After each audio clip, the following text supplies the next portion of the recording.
Nasa ko po, sabi ni Claire Castro, kapag sinabi nating nahuli na si Zaldico, it doesn't necessarily means that it is an arrest.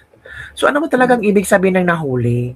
Di ba si BBM ang nagsabi na nahuli na si Zaldico? So, ang iniisip ng tao, nahuli, na-aresto, inaresto, so nagbago na pala ang definition ng nahuli? Or baka nahuli means na late? Ano ba talaga? Ang gulo-gulo. Madami palang definition ng nahuli ka, bibig. Kaya ngayon, umani ng ilat-ilang, hindi ilat-ilang, kundi trending sa Madam Claire Castro. Well, gumana ang kanyang pagiging lawyer kasi kailangan niyang lutasan, kailangan niyang lusutan itong word na nahuli ni BBM na kung saan people ay sinabi na si BBM ay fake news kasi hindi talaga nahuli sa Zaldico sa Czech Republic. So ito kabibig ang mga komento, grabe, grabe. Ang galing ni Madam Claire Castro, in fairness ha. Nalusutan talaga ni Madam Claire Castro. Sabi ni Madam Claire Castro, kapag sinabi natin na nahuli na si Zaldico, it doesn't mean na it is an arrest. Ang nahuli na salita ay very general. Pwede nating sabihin na napahinto, na-stop, na-prevent sa pagkilos. Ay, general pala yung word na nahuli. Hala ka, ang gulo. 'Di ba? Nahuli is a Filipino word that primarily means caught, apprehend or trap, or late delayed. It acts as a verb or adjective depending on context. Synonym include nadakip, nasilo, nahagip, naantala. Nahuli pero di kulong. Baka late lang kaya nahuli siya. Baka big sabihin is nahuli siya nang sakay ng plane kaya naiwan siya doon sa check. Attempted to check in but forced to check out. Nahuli means late po iyon. Di ba, Auntie Claire? Hala, naglabasan na ang mga tao parang, naku, definition lang po ito, Google baka mali. Dahil dito, magkaka-idea si Auntie Claire na baguhin yung sinabi niya. Instead sasabihin lang niya na nahuli si Zaldi sa flight niya kasi late na siya dumating. Hala ka, bibig, parang sabi ng iba, lawyer pa ba yan? O ito ha, hindi mali ang Pangulo. Ang nahuling salita ay pwede nating sabihin na napahinto, na-stop, na-prevent sa pagkilos. Yan ang bagong terminology ngayon ni Madam the Teacher Claire Castro. Di ba? Kailan ba yan sinabi ni ito ha, good news to. Ito yun ha. Nahuli na si Zaldico. Sabi nila nahuli na si Zaldico. Bunga ito ng matibay na paninindigan ni Pangulong Ferdinand R. Marcos Jr. na mapanagot at makulong ang sinumang sangkot sa maanumalyang flood control projects sa bansa. Nahuli ha. Galing sa bibig ni Claire Zaldico.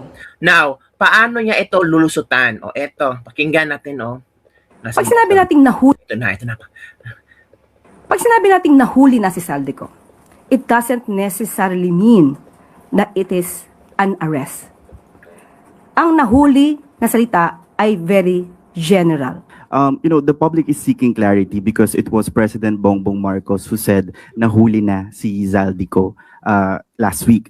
And given po dahil yung mga development over the recent days na parang naiiba po, hindi po, para sa paningin ng iba, hindi nagtutugma yung, let's say, sinasabi po ni Justice Secretary Frederick Vida, can the palace set the record straight that the president acted on fully verified information at that time or initial reports? Because some observers are saying the announcement may have been premature on Zaldico. Okay. Gusto rin natin liwanagin dahil na maraming nagsasabi na ang Pangulo daw mismo ay nagbigay ng fake news. Unang-una, kung mapapansin niyo po, April 16, unang nag-post ang Pangulo ng kanyang mensahe. Nahuli na si Zaldico. Pag sinabi nating nahuli na si Zaldico, it doesn't necessarily mean that it is an arrest. Ang nahuli na salita ay very general. So kapag nahuli, pwede nating sabihin na napahinto, na-stop, na-prevent sa pagkilos, at hindi mali ang Pangulo sa kanyang inulat noong April 16.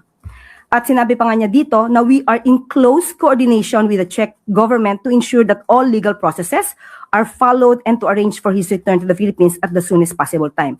Dahil yun ang nais ng Pangulo. Kaya makikipag-coordinate sa Czech Republic. April 17, nag-post siyang muli. Ang sabi niya rito, our coordination with Czech authorities continues. The latest information confirms that Zaldico was stopped at the German border after entering from the Czech Republic. He was denied entry and returned to Czech authorities where he remains in custody. Hindi po ito mali. Hindi po nanggaling sa Pangulo mismo ang salitang aresto. Pero hindi rin po kinakaila ng SOJ that the movements of Zaldico were restrained to a certain extent. At nung nalaman na ang bansang Czech Republic ay hindi ginagamit ang salitang aresto, na hindi naman ginamit ang Pangulo at sa ating press briefing sa Iloilo, hindi natin ginamit ang salitang aresto. Kung ginamit man ito ng PCO, dahil yon ang kanilang pag-translate, most probably salita. So, nagdepende yon sa understanding mo. So, ginamit yun ng PCO kasi yun ang kailang pag-interpret, di ba? So, nahuli is not arresto. Nahuli is stop. Hala ka. Salitang nahuli.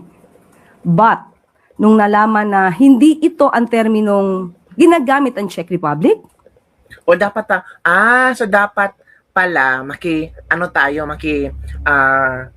maki-associate or maki-communicate tayo sa Czech Republic. Hoy, Czech Republic, ano bang dapat terminology yung nangyari kay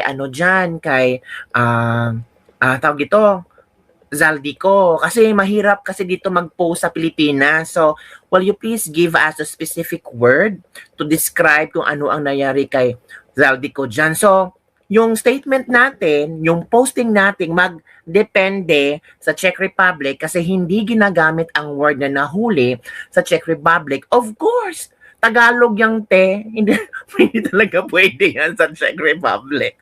Tagalog yan te. Iba naman po lingwahe ng Czech Republic. yan po naman ay ating iginalang. At pina-correct na lang po natin nang naaayon din po sa nais na salita na o termino ng Czech Republic. Dahil nga po, hindi lamang iisang bansa ang involved dito. Hindi lamang tayo ang involved dito. May ibang bansa na kailangan din po natin igalang ang polisiya. So, Yusek, we can guarantee the public that the lahat ng statement na nanggaling sa Pangulo ay dumaan, reliable at verified. And sino po ba daw yung nagbigay ng cleared information sa President leading to the announcement? Because may details po agad nung sinabi ng Pangulo from crossing the German border and then eventually turned over to the Czech authority. Sa ngayon po ay hindi ako makakapagsalita kung sino yung bigay sa kanya ng report na ito.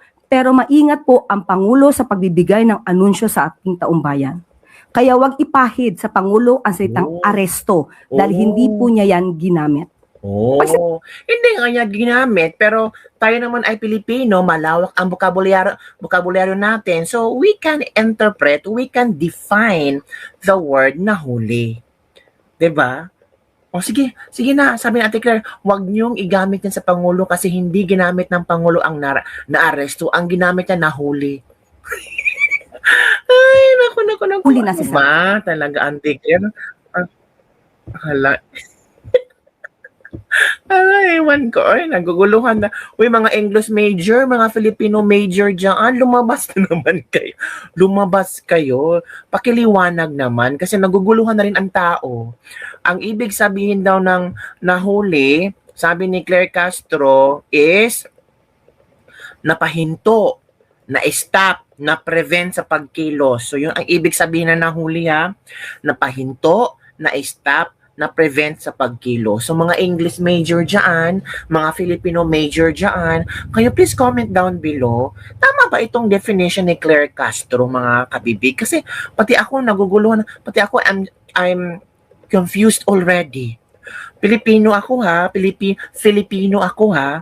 So parang na-confuse na rin ako. Naku, para yatang babalik tayo sa elementary years para malaman natin kung ano ba talaga ang ibig sabihin ng nahuli o na-aresto. Ito kabibig ha, pakinggan natin ito. Listen to this one. Mga idol, alam niyo ba, pinagtatalunan ngayon sa social media yung salitang naaresto at nahuli. Tama. Tama. Ayan, mayroon bang pagkakaiba ang nahuli at naaresto? Ay, puti pa. Sangguniin natin yung mga dalubhasa sa social media kung anong ibig sabihin ng nahuli at naaresto. Ay magkahawig ang ibig sabihin ng nahuli at naaresto, pero hindi sila laging pareho. Yan ang tatandaan ninyo mga idol. Bakit? Naaresto, mas formal at legal na termino. Oh. Ang ibig sabihin, may taong dinakip o kinuha ng otoridad. Yun, tulad ng pulis. Dahil sa hinihina ng paglabag sa batas. Halimbawa, naaresto ang suspect sa bypass operation. Yan ang naaresto. Ano naman yung nahuli mga idol? Ang nahuli, mas malawak ang gamit. Pwedeng ibig sabihin ay nasa kote o nabisto. Yan. Nahuli siyang nagnanakaw. Yan. At nadakip ng pulis o nahuli ng wanted na kriminal. Ayan. O simpleng naabutan. Halimbawa, nahuli sa klase. Ayan, mga idol, ang nahuli. O, maliwanag na sa inyo yan, mga idol ha. Kaya masasabi na lahat ng naaresto ay maaaring nahuli rin. Pero hindi lahat ng nahuli ay naaresto. Ay nako, pinagtatalunan pa ba yan? Parang magkahawig din naman.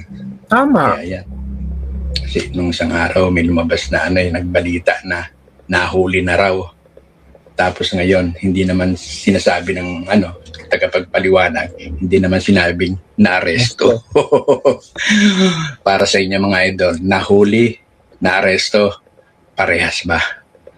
Sagutin nyo yan mga idol. Yun kami big. Parang naguguluhan na ang mga tao ngayon. Basta ang alam, basta ang sabi ni Madam Claire Castro, ito talaga. Ito ang sabi ni Madam Castro. Ni Teacher Castro, mga kabibig, ito. Ayan ha, nahuli. Ayan ha, napahinto, na-stop, na-prevent sa pagkilos. Hindi ba ang nahuli means na late? Our lesson for today is about nahuli. What is meant by nahuli means to stop or to cease or prevent, but the nearest meaning is booking. From Tudes Olivar. Nahuli in English generally means caught, apprehended, or arrested. It indicates that someone or something was captured, discovered, in act, or delayed. Depending on context, it can also mean was late or got caught. Pwede din na late. Depends upon the topic. He was a fugitive, so meaning he was arrested or apprehended.